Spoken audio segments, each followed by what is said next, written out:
Have you ever wondered if you can still fall pregnant during perimenopause? A friend of mine in her mid-40s certainly didn't think so. She'd had 3 boys across her 20s and 30s, and although she and her partner once hoped for a girl, it just wasn't happening.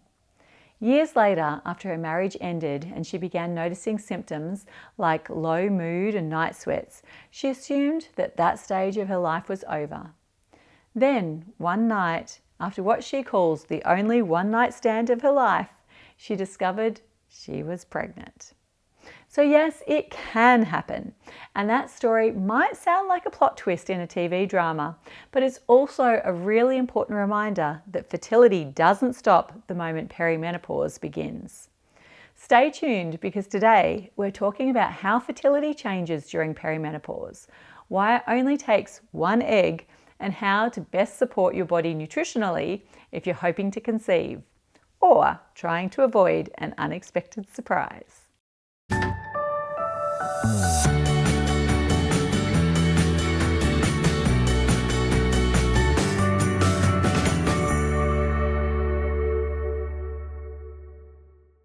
Hi, I'm Melanie McGrice, a fertility and prenatal dietitian. I help women nourish their bodies to give their future babies the best possible start in life.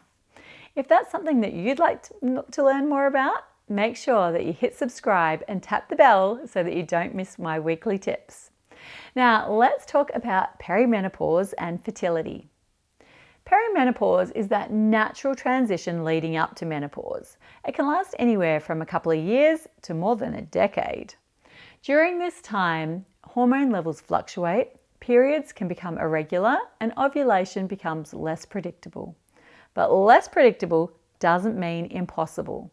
You can still ovulate sporadically, and if that egg and sperm is present, pregnancy can happen. As one fertility specialist said at a conference I attended recently, just because you're not having regular ovulation doesn't necessarily mean that you need IVF.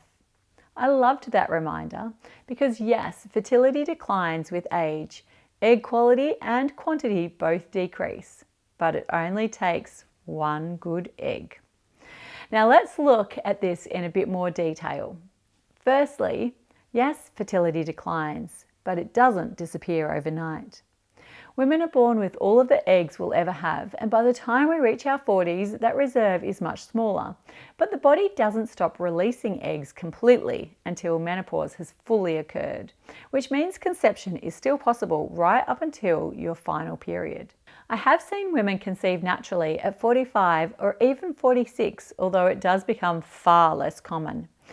And that's why contraception is still important during perimenopause if pregnancy isn't your plan. Secondly, ovulation can still happen even if your periods are irregular. In fact, irregular cycles are a sign that hormone levels are fluctuating, sometimes rising high enough to trigger ovulation, other times not. It's these unpredictable ovulations that can catch people off guard. But if you're trying to conceive, that unpredictability doesn't automatically mean that you need fertility treatment. Tracking ovulation carefully through basal body temperature, cervical mucus, or ovulation predictor kits can help identify those fertile windows. And if you're working with a dietitian or fertility specialist, nutrition and lifestyle changes can help optimize the eggs that you do have. Thirdly, nutrition matters more than ever. As we get older, our eggs are more vulnerable to oxidative stress. That means antioxidants are key. Think brightly coloured fruits and veggies, extra virgin olive oil, nuts and seeds, all rich in protective compounds. Adequate protein is also vital for hormone production and maintaining muscle mass, which tends to decline with age. Omega-3 fatty acids from fish or algae support both hormone balance and egg quality, and vitamin D plays a key role in regulating reproductive hormones. If you're trying to conceive in your 40s, it's also worth checking iron, B12 and thyroid levels, as deficiencies can interfere with ovulation and increase fatigue. And if your cycles are becoming longer or lighter, maintaining stable blood sugars through whole grain carbohydrates and balanced meals can help support steady energy and mood. Now, if you're finding this helpful so far, please give this video a thumbs up. It helps me know that fertility nutrition topics are valuable to you. Now, let's be honest, trying to conceive during perimenopause can be an emotional roller coaster. You might feel hopeful one month and discouraged the next. But I want you to know this, you are not alone and you still have options. Whether your goal is natural conception or preparing your body for assisted reproduction, nutrition can make a real difference in egg quality, hormone balance, and overall well-being. And if pregnancy is not your goal right now, the same nutrition principles still apply.